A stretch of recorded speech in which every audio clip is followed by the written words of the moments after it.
Marcos capítulo 10, versículo 45. Porque el Hijo, ¿quién es el Hijo? Jesucristo. Vino para. Fíjense que indica una acción y viene para algo. ¿Para qué vino el Hijo? La Escritura dice, para dar su vida en rescate por muchos. Vino con un propósito, con una misión. Y la Biblia señala claramente que uno de los motivos para los cuales vino nuestro Señor Jesucristo es para dar su vida en rescate por mí. A partir de ahora, yo les ruego que pongamos el estudio en primera persona. ¿Para qué se encarnó el Verbo? Emmanuel, Dios con nosotros. ¿Cuál fue el motivo? Y justamente estamos cantando recién, dadle la gloria a Dios por tan grande amor. Por amor.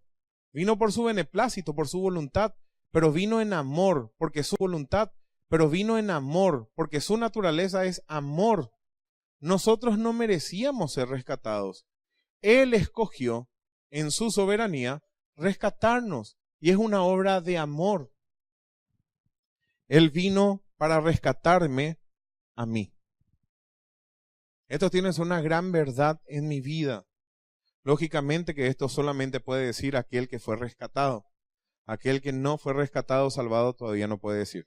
Ahora, la vida de Jesús fue una vida de servicio. Vino a cumplir un ministerio profético en su humanidad. Todo lo que vino a hacer Cristo no vino a ser al azar. Vino en el tiempo preciso marcado en el plan eterno de redención. Cuando era el cumplimiento del tiempo, Dios envió a su Hijo nacido de mujer y nacido bajo la ley para redimir a aquellos que estaban en esa situación. Su vida fue una vida de servicio. Estaban en esa situación. Su vida fue una vida de servicio.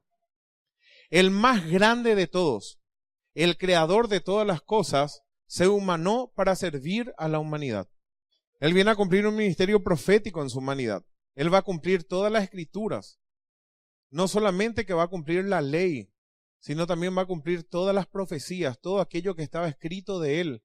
Ningún ser humano en el día de hoy que se proponga, por más que tenga un equipo de Hollywood y de todas las industrias del cine, políticos, antropólogos, geólogos, etcétera, si tiene un staff de esa envergadura, no va a poder cumplir lo que dice la Biblia. En cuanto a las profecías que estamos hablando, porque es imposible. Esto es una obra sobrenatural de nuestro Dios. Sin embargo, Dios se hizo carne para cumplir como humano, y como humano lo cumplió. Reveladora. Él vino a revelar al Padre. Él vino a contar lo que es realmente la deidad, lo que Dios demanda y lo que Dios pidió. Vino a enseñar la ley. Vino a establecer la doctrina perfecta. A Felipe tanto es así que le dijo, el que me vio a mí ha visto al Padre. Mi Padre y yo uno somos. El que me oye tiene vida eterna. La palabra de Cristo tenía poder. Fue testimonial. Él vino a dar testimonio de la verdad. Esencialmente tuvo una misión terrenal con un objetivo soteriológico. Eso significa que habla de la salvación. Él vino para ser el Salvador del mundo. Vino para dar su vida en rescate por muchos, porque no todos van a ser salvos. Vamos a estar viendo específicamente el rescate hecho por Cristo. Y le voy a dar las bases del Antiguo. Se trata de una persona que no tiene los medios para salir de una situación específica.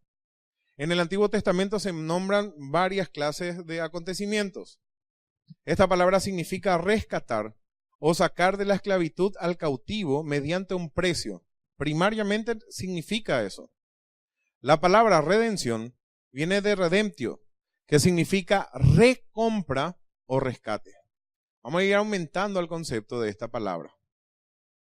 Para entender plenamente tenemos que estudiar las diferentes palabras del Antiguo y Nuevo Testamento. La redención de Israel, por ejemplo, ¿cómo usa la Escritura? En Éxodo 6:6 dice, por tanto, dirás a los hijos de Israel, yo soy Jehová.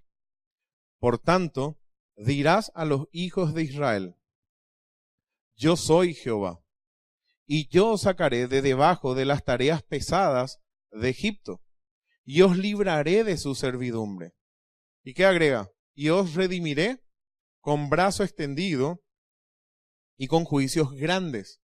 Y acá aparece la palabra justamente rescate o redención.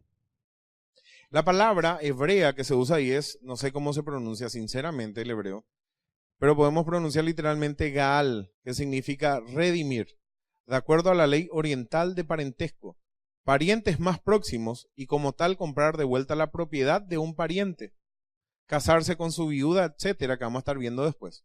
Sugiere una relación estrecha entre el redentor y el redimido. Atiendan esto, con respecto a Israel. Sugiere una relación estrecha, pero principalmente era de los israelitas, que era el pueblo de su pacto en aquel entonces. Y él venía para redimirles, en este caso para quitar de la esclavitud de Egipto a su pueblo. Miren lo que dice 6:7, ¿para qué Dios iba a redimir a Israel? Siempre hay un propósito. Y os tomaré, dice el versículo 7, por mi pueblo, y seré vuestro Dios. Esto no es una elección de Israel. Esto es una elección de Dios, que Él lo hace en misericordia y por gracia, porque Israel era el más insignificante de todos los pueblos sobre la tierra. Y Dios en su gracia escoge ese pueblo por las promesas dadas a los padres Abraham, Isaac y Jacob. Y toma a Israel por pueblo y va y visita y dice, yo les voy a redimir de la esclavitud de Egipto. No solamente que le voy a Isaac y Jacob.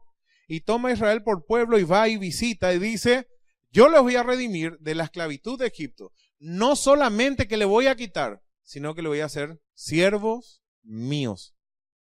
Y les voy a tomar por pueblo. Y yo voy a ser específicamente su Dios. ¿Qué implica eso? Que este pueblo redimido, quitado de Egipto, ahora va a tener que obedecerle a Dios y ya no más a los egipcios. Salen de un yugo para servir a otro yugo. Un yugo que conviene. Y ese es el yugo que viene de parte de Dios. ¿Entiende hasta ahí? Dios rescata ¿para qué? Para tomar un pueblo para Él. ¿Por qué Dios hace eso? Libremente, en soberanía, por pura gracia, por amor. Dios, si quería, le podía dejar a ellos ahí. Dios redimió, rescató a Israel de Egipto para tomarlo como pueblo suyo. Vamos a ir agregando punto por punto, ¿sí? Con respecto a la tierra, por ejemplo, la tierra en Israel, según la ley de Moisés, tenía que ser redimida por el pariente más cercano. Atiendan esto, Levítico 25:23. La tierra no se venderá a perpetuidad, porque la tierra, ¿de quién es? Mía es. Y todo lo que se hace con la tierra es ¿de quién? De Dios es. Nosotros somos de Dios. Nuestros alimentos son de Dios. Nuestra casa es de Dios. Lo que tenemos, porque todo salió de la tierra, ¿o no? Nosotros traficamos con la propiedad que Dios nos permitió tener. Por eso vamos a rendir cuenta por lo que hagamos con nuestras cosas. Vos podés usar las cosas que tenés para bendición o para maldición. Podés usar para la gloria de Dios o podés usar literalmente para ofender la santidad de Dios. La tierra no se va a vender. En toda la tierra de vuestra posesión, ¿qué dice? Otorgaréis rescate a la tierra. Qué rara la ley que Dios da. O sea, el latifundio, no sé si me equivoco en el término, no estaba permitido. Que las personas acaparen grandes extensiones de tierra y vayan conquistando ciertas partes. Dios le dio una heredad específica a los israelitas. Ellos podían vender su tierra, pero al llegado al año del jubileo tenían que devolver. Antes del jubileo podían rescatar por precio. Tenían que pagar según los años que pasó. Pero llegado el jubileo tenían que devolver igual. ¿Se entiende? ¿Quién podía rescatar esa tierra? Un pariente cercano. Yo no tengo para rescatar, vendí mi tierra. Entonces mi pariente más cercano, según la ley, tenía que poder, si tenía capacidad y si tenía la voluntad, porque requería que sea voluntario, también tenía que rescatar. Era una ley dada por Dios. Voluntario también tenía que rescatar. Era una ley dada por Dios. Cuando tu hermano empobreciere y vendiere algo de su posesión, entonces su pariente más próximo vendrá y rescatará lo que su hermano hubiere vendido. Lo del tema de la forma de voluntad, o que es voluntario, vamos a estar viendo un poco después. Sin embargo, es una ley. Vamos a suponer que no tengo la predisposición completa en redimir. Mi voluntad tengo que ajustar a la voluntad de Dios. ¿Se entiende? Igual tenía que hacer. ¿Hasta ahí entendemos? La misma palabra se usa para rescatar. Gal. Rescatar, para devolver a su legítimo dueño. Ya tenemos dos cosas. En primer lugar, Dios redime a un pueblo, o sea, redime a una nación para que sea pueblo suyo. Y ahora nos da otra idea de la palabra utilizada, que significa rescatar para devolver a su legítimo dueño. Porque así como la tierra es de Jehová, también dice la palabra de Dios, todas las almas son mías. Para mi gloria las hice. O sea, todas las almas pertenecen a Dios. Sean ocultistas, sean budistas, no importa que sean. Todas las almas son propiedad de Dios porque Él creó. Entonces, rescatar para devolver a su legítimo dueño. Seguimos. Ruth 4:6, por ejemplo, dice, vamos a terminar rápido, parece el estudio. Y respondió el pariente, no puedo redimir para mí. El pariente más cercano era. No sea que dañe mi heredad. Redime tú, le dice. No sea que dañe mi heredad. Redime tú, le dice a vos. ¿Usando de qué? De mi derecho. Pero no solamente era un derecho, era una obligación. Redime tú usando de mi derecho, porque yo no podré redimir o rescatar. Y vos dijo a los ancianos, versículo 9 del capítulo 4, y vos dijo a los ancianos y a todo el pueblo, vosotros sois testigos hoy de que he adquirido de mano de Noemi todo lo que fue de Elimelech y todo lo que fue de Kelión y de Malón. Fíjense que en esta parte, el que tenía derecho a redimir no quiso. Por X motivo, en este caso dice que va a dañar su heredad. Y fue al otro pariente más cercano, que era Booz. Y Booz, y lo redimió, lo hizo de forma voluntaria. El pariente más cercano debe rescatar, debe querer hacerlo. Tenemos tres cosas ya, ¿verdad? La primera, ¿cuál era? Dios rescata a un pueblo para sí. Le quita de la esclavitud para que le sirva. Luego el rescate dice que es para devolver a su legítimo dueño. Y ahora el rescate tenía que ser de manera voluntaria. Y vamos a estar viendo en todos los contextos que Dios utiliza esa palabra. Lógicamente no vamos a ver todos los versículos, ¿verdad? Isaías 11:11 agrega, asimismo acontecerá en aquel tiempo que Jehová alzará otra vez su mano para recobrar. En el castellano de repente pasa desapercibido. Para recobrar el remanente de su pueblo que aún quede en Asiria, Egipto, Patros, Etiopía, Elán, Sinar, Amat y en las costas del mar. Esclavos, por juicio, por no obedecer la ley y fueron esclavos. Y dice que después de esas cosas Dios iba otra vez a recobrar a Israel. O sea, iba a rescatar. Y la palabra es ganak o ganá o ganá. ¿Cómo se pronuncia en el hebreo? No sé cómo se pronuncia. Significa obtener, comprar, crear. Que equivale a redimir algo pagado por precio. Dios iba otra vez a adquirir a Israel. Le iba a volver a traer a la tierra. Y eso está pendiente todavía de hacer en forma completa. Eso va a pasar en el milenio. Salmo 136:24 agrega algo. Y nos rescató de nuestros enemigos. Para siempre es su misericordia. Y la palabra acá es diferente para rescatar, que es parak, que significa romper o triturar. Figurativamente significa librar y da la idea de romper las ataduras de un esclavo. Israel estaba esclavo de su enemigo y viene Dios y le rescata y le libra, suelta las cadenas. Fíjense cómo nos va armando el concepto, la palabra de Dios, de lo que se libra, suelta las cadenas. Fíjense cómo nos va armando el concepto, la palabra de Dios, de lo que significa rescatar. En el castellano, como le dije, esto pasa desapercibido, pero cuando vamos a las palabras que utiliza Dios en la Escritura, da una figura completa. Ya tenemos 4 cosas. Es librarnos de la mano del enemigo, y hacernos libre de ese enemigo, de tal manera que él no nos pueda volver a tomar. Entonces, no cualquiera puede rescatar.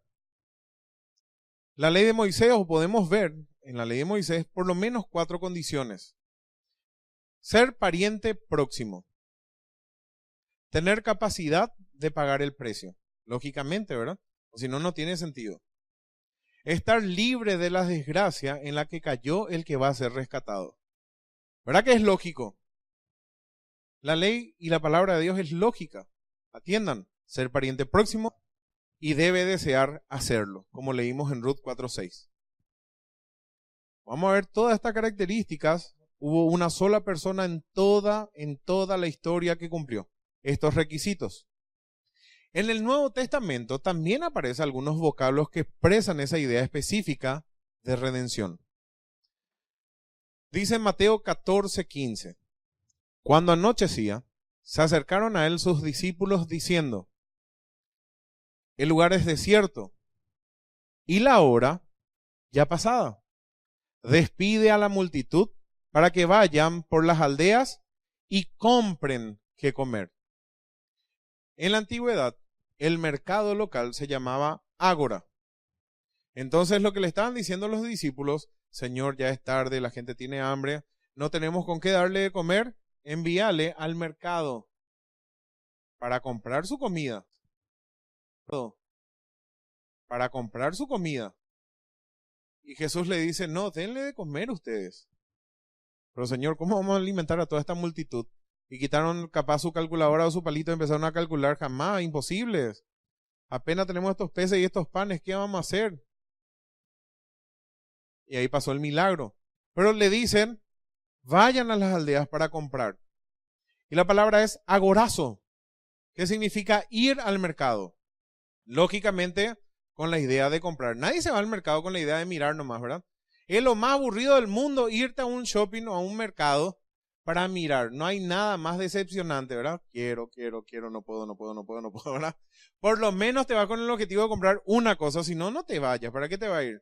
Para quedarte mal por si encontrar 10,000 tirados en la calle o algo así, ¿verdad? No. Vos te vas al mercado con la idea de comprar algo específico. Ahora, cuando llegás al mercado te encontrás con 10,000 cosas que vos no querías comprar. Entonces la buena estrategia es llevarlo justo un poquitito más por si te olvidaste de algo, ¿verdad? Pero estas personas iban al agorazo, ¿para qué? Para redimir algo. Así se usaba. Vamos al agorazo para redimir o comprar algo. Y eso significaba dar algo a cambio. Hasta ahí seguimos, ¿verdad? Aplicado a la salvación, es el acto por el cual Dios, mediante el precio de la obra de Cristo, compra para sí un pueblo que antes estaba esclavo. Ustedes saben que era normal la venta de esclavos hasta el año 1800. Pues en ese entonces era todavía peor. Miren lo que dice Apocalipsis 5:9. Hablando de los redimidos o rescatados.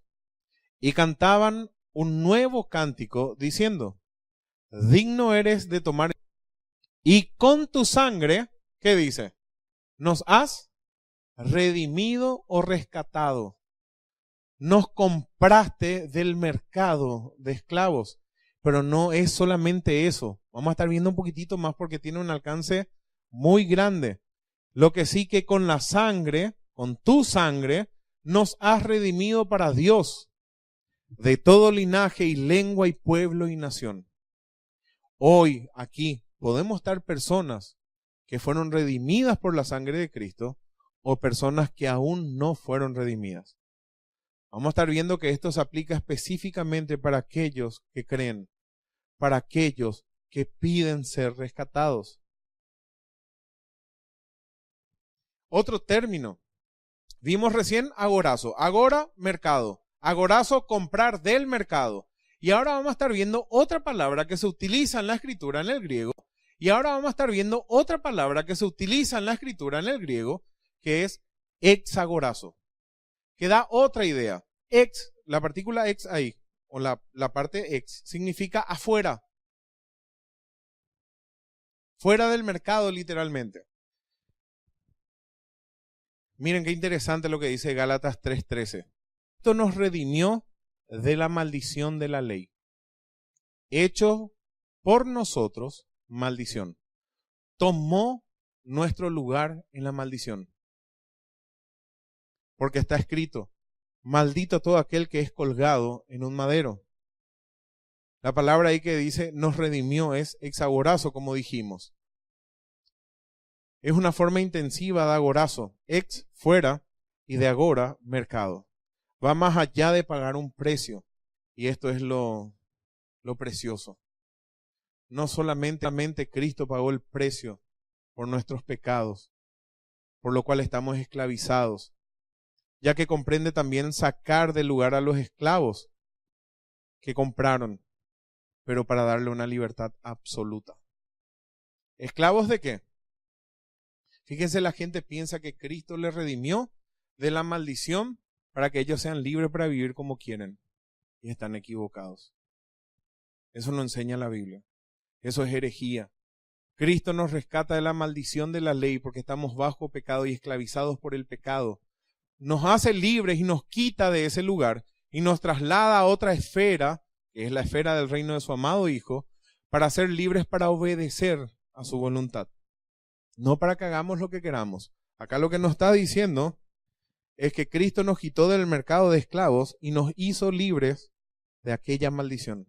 La maldición que pesaba sobre nosotros, condición de la ley. Miren Gálatas 3:10, que es un poquitito antes. Porque todos los que dependen de las obras de la ley están bajo, pues está escrito, maldito todo aquel que no permaneciere en todas las cosas escritas en el libro de la ley para hacerlas. ¿Quién puede cumplir toda la ley? Nadie pudo cumplir. La Biblia me muestra claramente que nadie cumplió. Ahora, porque nadie cumplió no quiere decir que yo no tenga que querer cumplir. Todos los que dependen de las obras de la ley están bajo maldición, pues escrito está maldito todo aquel que no permaneciere en todas las cosas escritas en la ley. No alcanza a conocer con las cosas escritas en la ley. Tenemos que hacerlas. Atiendan otro aspecto de la esclavitud del ser humano. Estamos en todas las cosas escritas en la ley. No alcanza a conocer con las cosas escritas en la ley. Tenemos que hacerlas. Atiendan otro aspecto de la esclavitud del ser humano. Estamos bajo maldición por causa de los pecados, pero también nos muestra la Biblia que nosotros somos esclavos del pecado. El ser humano necesita ser rescatado porque es esclavo del pecado y Satanás lo tiene cautivo. Dice el versículo 24 de 2 Timoteo 2. Porque el siervo del Señor, apto para enseñar, sufrido, que con mansedumbre corrija a los que se oponen.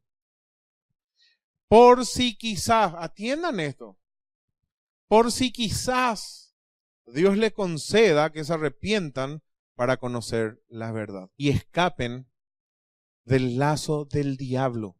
Si yo estoy cautivo por algo, yo no me puedo ayudar. No se trata de lo que yo haga. Necesito a alguien que me rescate porque yo estoy en desgracia. Estoy en una miseria tal que no me puedo levantar. Estoy destruido, estoy atado, estoy cautivo y soy arrastrado a aquellas cosas. En este caso es el pecado. Eso es un cuadro del ser humano. ¿Qué necesita el ser humano? Ser rescatado de sus pecados. Miren esto, Juan 8:34.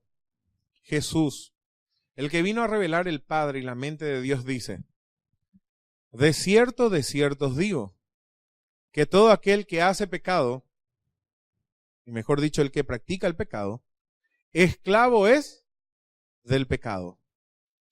Así que, miren la única manera de ser librados. Sí, condicional, únicamente, la única solución. Si el Hijo os libertare, seréis verdaderamente libres. Estuvimos viendo libres de qué? Del pecado de Satanás y de la maldición de la ley. ¿Se entiende? Una liberación completa. Y Cristo dice, solamente si yo les liberto van a ser libres. Y los judíos le querían matar. ¿Quién es esclavo del pecado? Como está escrito, no hay justo ni aún uno. Romanos 3:23, por cuanto todos pecaron y están destituidos de la gloria de Dios. Todos pecaron, todos son esclavos del pecado y la única solución es la que dijo Cristo. Así que si el Hijo os libertare, seréis verdaderamente libres.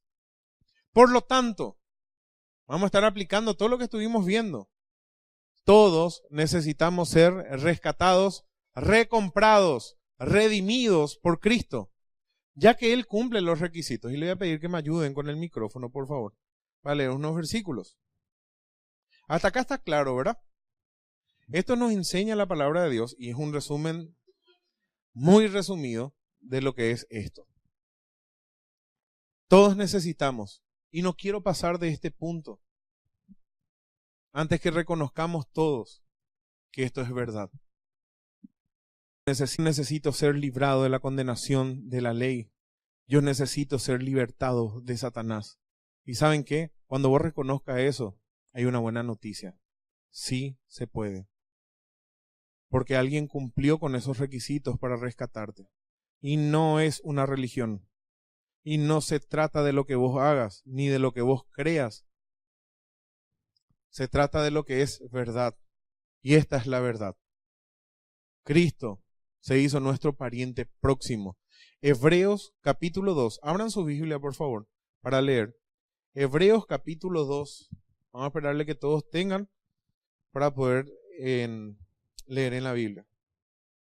Del versículo 14 al versículo 17 vamos a leer. Hebreo está en el Nuevo Testamento, hacia la parte final. Hebreos capítulo 2, versículo 14 en adelante. Leemos contigo, David, por favor. Adelante, leemos contigo, David, por favor. Así que por cuantos los hijos participaron de carne y sangre, él también participó de lo mismo, para destruir por medio de la muerte al que tenía el imperio de la muerte, esto es, al diablo, y librar a todos los que por el temor de la muerte estaban durante toda la vida sujetos a servidumbre. Porque ciertamente no socorrió a los ángeles, sino que socorrió a la descendencia de Abraham, por lo cual debía ser en todo semejante a sus hermanos, para venir a ser misericordioso y fiel sumo sacerdote en lo que a Dios se refiere, para expiar los pecados del pueblo. Clarísimo. ¿Por qué se hizo hombre nuestro Señor Jesucristo? Para ser nuestro pariente próximo. Participó de carne y sangre. Sí, estuvimos estudiando con Guillermo el domingo pasado que lo que decían los gnósticos, que todo lo material, que Cristo no se encarnó, y hay muchas otras más que decían pariente próximo. Participó de carne y sangre. Sí, estuvimos estudiando con Guillermo el domingo pasado que lo que decían los gnósticos, que todo lo material, que Cristo no se encarnó, y hay muchas otras más teorías, pero sí, Cristo se encarnó. Él participó de carne y sangre y nació bajo la ley para ser nuestro pariente próximo, el más cercano, humano. Él se hizo y quiso ser para rescatarnos de esa condición. Él tiene la capacidad de pagar el precio. Y abrimos también, por favor, Primera de Pedro, capítulo 1, 18 al 19. Sabiendo que fuisteis rescatados de vuestra vana manera de vivir, la cual recibisteis de vuestros padres, no con cosas corruptibles como oro o plata, sino con la sangre preciosa de Cristo, como de un cordero sin mancha y sin contaminación. Qué impresionante la declaración. Vana manera de vivir. ¿Qué significa vana? Vacía, sin propósito, como le parece a la gente, sin tener guía ni dirección de Dios. Una vana manera de vivir. Solo se vive una vez. Hagamos lo que nos plazca. Total, vamos a morir el día de mañana y se terminó todo. Dice que Cristo nos rescató, nos redimió de esa vana manera de vivir con su sangre preciosa. Vamos a estar estudiando un poco más adelante lo que significa con su sangre preciosa. El que nos iba a rescatar tenía que estar libre de esa desgracia en la que todos nosotros caímos. Eso estudiamos, ¿verdad que sí? Lógicamente tenía que pagar el precio y no tenía que estar en la misma desgracia. Si Cristo tenía pecado, no nos podía redimir. Si Cristo ofendió la santidad de Dios, no nos podía redimir. Dios no nos podía redimir. Si Cristo no cumplió toda la ley, no nos podía redimir. Si Cristo no llevó una vida perfecta, pura, santa en todo sentido, tanto físicamente como emocionalmente, ni aun de pensamiento pecó, no nos podía redimir, porque iba a caer en la misma desgracia que todos. Vamos a leer Hebreos. Vayan otra vez por favor a Hebreos, capítulo 4. Capítulo 4, versículo 14 y 15. Abran otra vez sus Biblias, por favor, no se cansen. Si no abren acá, no me imagino en su casa. Hebreos capítulo 4, en versículo 14 y 15. Leemos contigo, David, por favor.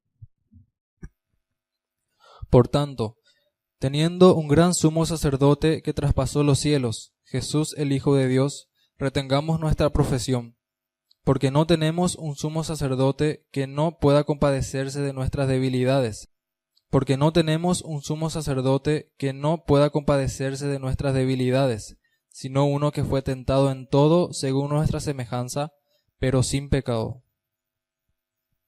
Uno que fue tentado en todo según nuestra semejanza, pero sin pecado. Él no cayó en la desgracia. Él no cayó. Él fue diferente a todo ser humano. Él era único, pero como hombre él no cayó en esa desgracia. No porque era Dios solamente. ¿Y el último requisito cuál era, según la ley?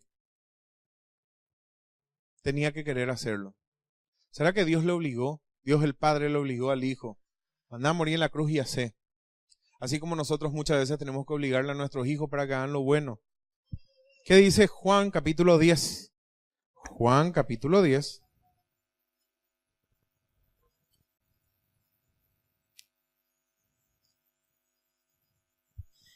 Dice así: Yo soy el buen pastor. El buen pastor su vida da por las ovejas. Mas el asalariado y que no es el pastor, de quien no son las propias las ovejas, ve venir al lobo y deja las ovejas y huye. Y el lobo arrebata las ovejas y las dispersa. Así que el asalariado huye porque es asalariado, y no importan las ovejas. Yo soy el buen pastor, y conozco mis ovejas, y las mías me conocen. Así como el Padre me conoce, y yo conozco al Padre, y pongo mi vida por las ovejas. También tengo otras ovejas que no son de este redil. Aquellas también debo traer, y oirán mi voz, y habrá un rebaño y un pastor. Redil. Aquellas también debo traer, y oirán mi voz, y habrá un rebaño y un pastor. Por eso me ama el Padre, porque yo pongo mi vida para volverla a tomar. Nadie me quita, sino que yo de mí mismo la pongo. Tengo poder para ponerla y tengo poder para volverla a tomar. Este mandamiento recibí de mi Padre. Fíjense, en la ley mandaba que el pariente más cercano tenía que redimir. Y acá Cristo decía que este mandamiento recibió del Padre. Y dice que a mí nadie me quita la vida. Yo la pongo de mí mismo. Yo quiero hacer. Me agrado en hacer la voluntad de mi Padre. Y vengo en forma voluntaria para poner mi vida, para rescatar a unas ovejas que van a formar parte de un redil. Ese redil hoy se llama el cuerpo de Cristo. Y dice que efectivamente aquellas ovejas que son de Dios van a oír la voz. Y dice que efectivamente aquellas ovejas que son de Dios van a oír la voz de Dios y van a formar parte de ese redil y van a ser rescatadas. Porque Cristo fue el buen pastor y viene a poner su vida en rescate de las ovejas. Y eso tenemos que preguntarnos. ¿Formamos parte ya de ese redil? Por mis frutos me voy a conocer. El rescate comúnmente llamado redención. Y leímos este pasaje hace rato, 1 Pedro 1, 18 al 19. Sabiendo que fuisteis rescatados de vuestra vana manera de vivir. La palabra rescatados que utiliza allí es lutro, es otra palabra ya. Y significa pagar el precio para libertar o soltar. El rescate de un hombre que estaba dominado por una situación o un poder del que no dicen mismo. Entonces, la palabra lutro o lutrón, como muchos dicen, indica el precio pagado para lograr aquella libertad o soltar. Y la idea siempre es la de rescatar a un hombre que está dominado por una situación o un poder del que no podía librarse por sí solo. Ya sabemos cuál es, ¿se acuerdan? El poder del pecado, esclavos del pecado y cautivos por Satanás. Es muy llamativo cuando una persona vive en pecado y dice que es salva. Hay que abrir los ojos. Cada uno de nosotros tenemos que abrir los ojos y decir, ¿por qué yo vivo en pecado? ¿Será por falta de disciplina? ¿Por qué será? Y dice, con la sangre fuimos rescatados justamente con la sangre de Cristo. Y la palabra preciosa es timios. Y no habla de algo lindo, porque la sangre no es linda. ¿A quién le gusta ver? ¡Qué hermoso! Mira cómo se desangra. ¡Qué espectacular! ¿Puedo tocar tu sangre, por favor? No. Timios indica lo valioso del precio. Es de gran estima delante de Dios. Es un precio altísimo. Y no solamente altísimo, es honroso. Es perfecto. Es algo sacrificial. Es algo que fue preparado y guardado toda una vida. Y tiene tanto valor porque fue dado en forma voluntaria y por gente que no merece. Dice que fuimos rescatados. Alguien pagó el rescate por un hombre que estaba dominado por una situación o un poder del cual no podía librarse por sí solo. Y no fue rescatado ni con oro, ni con plata, ni con cosas así, sino con la sangre valiosa de nuestro Señor Jesucristo. Por eso dice, horrenda cosa es caer en manos del Dios vivo. Cuando nosotros despreciamos ese sacrificio valioso, sublime que hizo nuestro Señor Jesucristo, da la idea de que pisoteamos eso, como si fuera que vemos a Cristo allí clavado en la cruz, después de sus padecimientos, desfigurado. Y decimos, ¿qué me importa? Y nos reímos, nos mofamos y seguimos haciendo nuestras vidas. Que literalmente fue la actitud de mucha gente. Otra palabra utilizada es, y esta es un poco más larga, peripoiesis, cuesta pronunciar. Usada en Hechos 20:28. Por tanto, mirad por vosotros y por todo el rebaño, en que el Espíritu Santo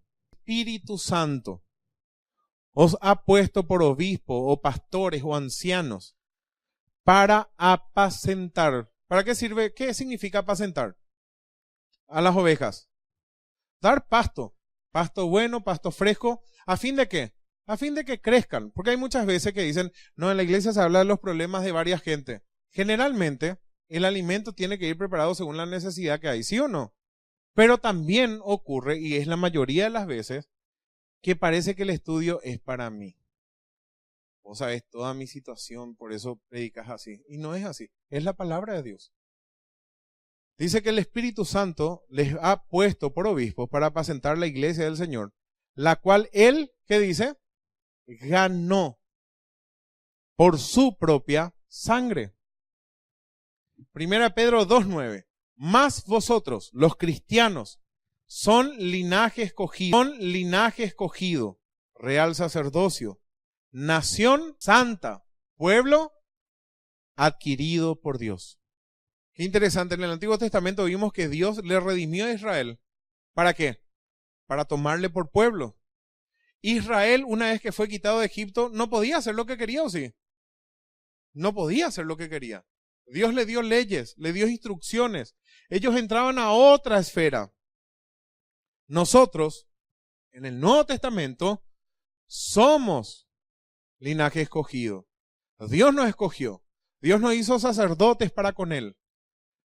Está formando una nación santa. Si yo no soy santo, me estoy engañando. Si yo no quiero vivir en santidad, yo no formo parte de esos escogidos de Dios. Yo estoy perdido en mis delitos y pecados.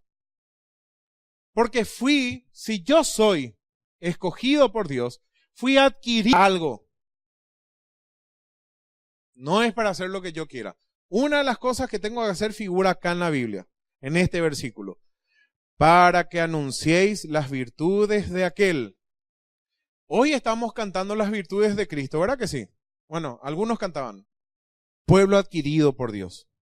La palabra también utilizada acá y en el otro pasaje es esta que dijimos. Y significa posesión. Algo que fue comprado. El creyente por redención viene a ser propiedad o posesión particular de Dios. Fíjense todo el cuadro que tenemos. Viene, nos liberta de la maldición de la ley. Viene, paga el precio de redención para quitarnos de esa esclavitud. Ya no somos más cautivos de Satanás. Ahora ya no somos más esclavos de la ley y no estamos bajo esa maldición. Cristo nos rescata de eso. Ahora nos hace libres completamente para ser propiedad de Dios. ¿Qué es el fin último? Servir a Dios y no servir más al pecado. Ahí está el propósito exacto de lo que es redención. El creyente por redención viene a ser propiedad o posesión particular de Dios. No me pertenezco. No me pertenezco. Partamos todos los días de ese principio sublime de la palabra de Dios. No me pertenezco. Le pertenezco a Dios por dos motivos. Uno por creación y otro por redención. Los que le pertenecen a Dios por creación no le obedecen a Dios, ni tampoco pueden. Pero los que le pertenecen por creación y por redención, sí pueden. Porque para eso fueron adquiridos, para ser una nación santa, porque le siguen al santo de los santos. Cristo entonces pagó un precio alto para rescatarnos de la vida vana que nos llevaba a la perdición. La muerte de Cristo fue preciosa a los ojos de Dios porque su vida fue perfecta, sin pecado, y eso fue lo que dio virtud a su muerte. Hebreos 9:22 dice, según la ley sin derramamiento de sangre, no se hace remisión o rescate de pecados. Su sangre fue el precio dado. Tenemos que saber que cuando cometemos pecado, el pecado en primer lugar es contra Dios y después contra las otras personas. Pecamos contra Dios, contra nosotros mismos y también contra el prójimo. Pero primeramente es contra Dios. David decía en el Salmo 51:4, contra ti solo he pecado. Y dice 1 Samuel 2:25, si pecare el hombre contra el hombre, los jueces le juzgarán. Mas si alguno pecare contra Jehová, ¿quién rogará por él? Pecado contra Jehová, ¿quién rogará por él? Por tanto, el pecado podemos saber bien claramente que es una deuda delante de Dios. Y tenemos otro ejemplo, Lucas 7:36. Uno de los fariseos rogó a Jesús que comiese con él. Fariseo, miembro de la élite judía, maestro de la ley, una de las escuelas más rigurosas en cuanto al judaísmo, conocedores de la palabra de Dios. Dice que uno de estos fariseos, no cualquier persona, le rogó a Cristo para que comiese con él. Y habiendo entrado en casa del fariseo, se sentó a la mesa. Entonces una mujer de la ciudad, que era pecadora. Ahí tenés el contraste. Una persona, en teoría, espiritual y una pecadora. Cuando dice una pecadora, le señala a la Biblia, sabemos qué tipo de pecado, pero era lo peor. Y era una escoria, considerada una escoria por la sociedad, pero no por Dios. Acá hay un contraste tan marcado entre una persona que en teoría moralmente delante de Dios está bien y la otra persona que abiertamente muestra o que es prostituta, que es promiscua, que es mentirosa o cualquier otra cosa. Lo que sí que era una pecadora. Ambos se encuentran con Jesús. Una mujer de la ciudad que era pecadora, al saber que Jesús estaba a la mesa en casa del fariseo, vino a él, trajo un frasco de alabastro de piedra con perfume, y estando detrás de él a sus pies de Jesús, llorando, comenzó a regar con lágrimas sus pies, y los enjugaba con sus cabellos, y besaba sus pies, y los ungía con el perfume. El súper santo, el que se ponía por encima de esta mujer, el que se creía más, cuando vio esto el fariseo que le había convidado, dijo dentro suyo, dijo para sí, si fuera realmente el profeta que dice Moisés que iba a venir, conocería quién y qué clase de mujer es la que le toca, que es una inmunda, que es una pecadora. ¿Se dan cuenta cómo el ser humano hace una barrera muy grande y es capaz de tildarle de maldito, maldita, esto, lo otro? Es cierto, hay personas que son un desastre, pero no por eso yo soy mejor que la persona. Yo si estoy en Cristo, yo no tengo mérito alguno. Yo valgo lo que Cristo hizo por mí.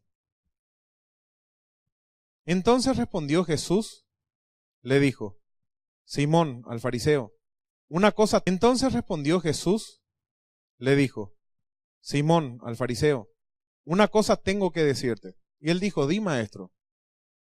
Un acreedor, ¿sabemos lo que es un acreedor? Una persona que vende algo y me da crédito y yo le debo. Un acreedor tenía 2 deudores. El uno le debía 500 denarios, que era mucho, y el otro 50. Y no teniendo ellos con qué pagar, ¿qué dice? Perdonó a ambos. ¿Estamos hablando de un rescate, sí o no? Hay 2 personas que están en desgracia y no pueden zafar de su situación. Uno está en peor desgracia que el otro, que es la pecadora. El que le debía 50, ¿quién es? Simón. Cristo, mostrar mayor amor. Respondió Simón y dijo, pienso que aquel a quien se le perdonó más. Y él le dijo, rectamente has juzgado. Y fue lo que pasó. El acreedor es Dios. Los deudores, en este caso, bien representados por la mujer pecadora y el sacerdote Simón. La mujer pecadora bien puede representar a todos los que han vivido una vida llena de pecados. No importa cuántos, no importa qué equivocaciones, pero podemos hablar de la peor persona del mundo. Todos los peores y los que se consideran escoria de la sociedad, como lo soy yo, ahí estamos. Y por el otro lado están Simón el fariseo, que representa a aquellos que han vivido sus vidas más ordenadamente. Ambos no tienen cómo pagar la deuda, están en desgracia. Ambos son culpables delante de un Dios santo. Ambos están esclavizados por el pecado. Ambos están bajo la maldición de la ley. Ambos necesitan un pariente cercano que les rescate, necesitan un pariente cercano que les rescate, les redima y que pague el precio. Alguien que esté fuera de esta desgracia. Ambos necesitaban de Cristo. El fariseo no lo entendía, pero Cristo le enseñó. Y nos enseña a nosotros que necesitamos ser rescatados. No importa en qué bando estemos, todos necesitamos ser rescatados de nuestra vana manera de vivir y empezar una nueva vida, por fe, por gracia, por la misericordia de Dios, no basado en lo que nosotros podamos hacer. Es gratis, es una invitación para todos aquellos que se den cuenta que necesitan saldar su deuda delante de Dios. Según la Biblia, ¿quién es el que puede rescatar hasta lo que nosotros vimos ahora? Jesús, el único. Mateo 20:28, de la misma manera el Hijo del Hombre. Ahora, Jesús, el único. Mateo 20:28, de la misma manera el Hijo del Hombre no vino para ser servido, sino para servir y dar su vida en rescate por muchos. Esa parte de muchos puede ser vos hoy. Esa parte de muchos pueden ser esas personas que están escuchando el estudio. Por muchos. ¿Podés estar incluido en el plan de Dios? Claro que sí. Tenés que reconocer que necesitas ser rescatado o rescatada. Él vino para dar su vida en lutrón, soltar o pagar el precio de redención. La palabra por es anti y significa en lugar de o en sustitución. El rescate incluye la sustitución de Dios. Su precio fue la sangre. ¿Se entiende? Es un cuadro perfecto. Cristo vino en lugar, para cumplir la ley, en lugar mío, en sustitución. Murió por mí.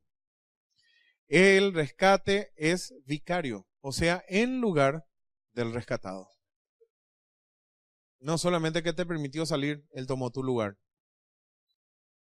Timoteo, 1 Timoteo 2:6, el cual se dio, nadie lo obligó, se dio a sí mismo en rescate por todos.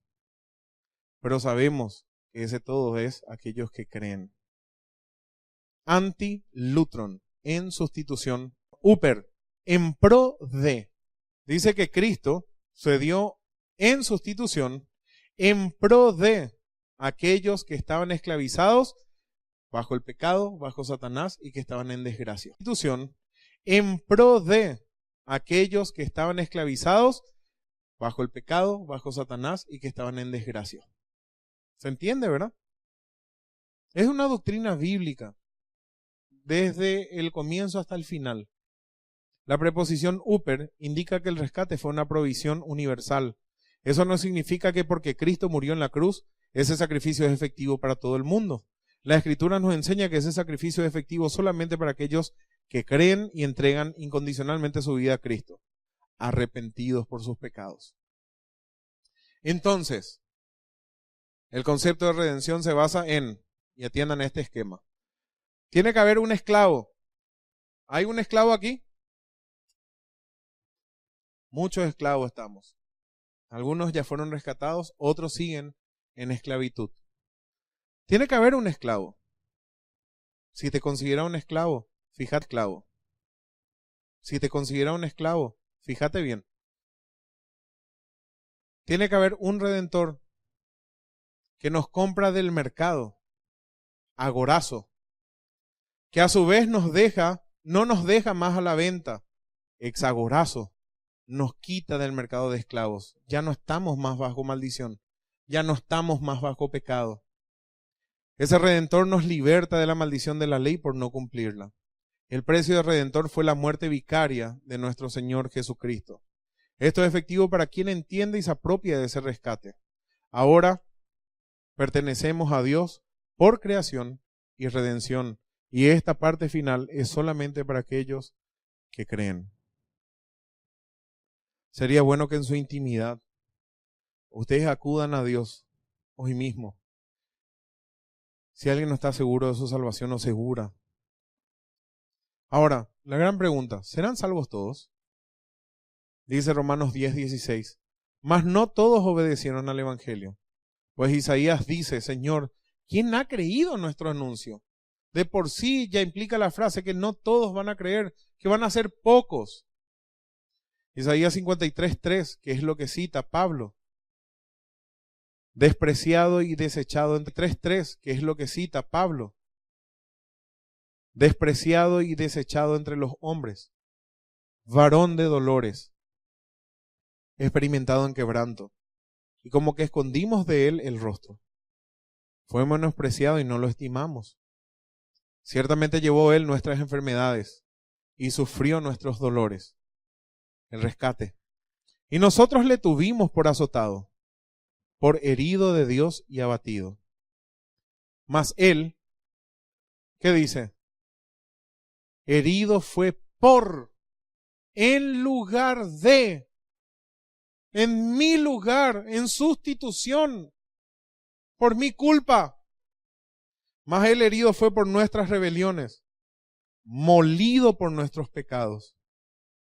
El castigo de mi paz fue sobre Él, y por su llaga fuimos nosotros curados. El castigo de mi paz fue sobre Él, y por su llaga fuimos nosotros curados. Todos nosotros nos descarriamos como ovejas, cada cual se apartó por su camino, mas Jehová cargó en Él la deuda de todos nosotros por nuestros pecados, cargó en Él el pecado de todos nosotros. Él que fue voluntariamente angustiado Él y afligido, no abrió su boca. Como cordero fue llevado al matadero, y como oveja delante de sus trasquiladores. Enmudeció y no abrió su boca. No se quejó. No dijo que era injusto. Él sufrió nuestros dolores, por nuestra culpa, por nuestros pecados. Por cárcel y por juicio fue quitado, y su generación, ¿quién la contará? Mi rebelión.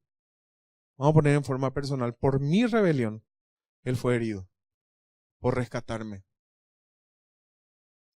Se dispuso con los impíos su sepultura, más con los ricos fue en su muerte. Aunque nunca hizo maldad, Él no estaba en la misma desgracia, ni hubo engaño en su boca.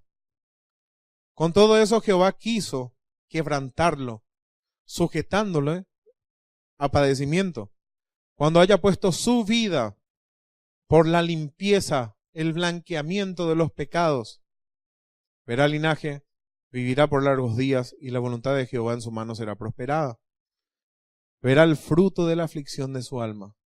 Va a llevar muchos hijos a la gloria, y ojalá que alguno de esos seamos nosotros. Y quedará satisfecho. Por su conocimiento justificará mi siervo justo a muchos, seamos nosotros. Y quedará satisfecho. Por su conocimiento justificará mi siervo justo a muchos, y llevará las iniquidades de ellos. ¿Quiénes ellos? Los muchos. Por tanto, yo le daré parte con los grandes, y con los fuertes repartirá despojos, por cuanto derramó su vida hasta la muerte, y fue contado con los pecadores, habiendo Él llevado el pecado de muchos y orado por los transgresores. Qué magnífica obra de Cristo. Cómo queda excluida toda jactancia y cómo es tan clara la palabra de Dios. ¿Por qué no acudimos al Salvador y le pedimos que nos rescate? No queda jactancia alguna en nosotros. Todos, o pertenecemos al grupo de la mujer pecadora o al fariseo, pero tenemos una deuda impagable delante de Dios. Que sos a mi vida y a tu vida. No vino porque sos importante, vino por amor.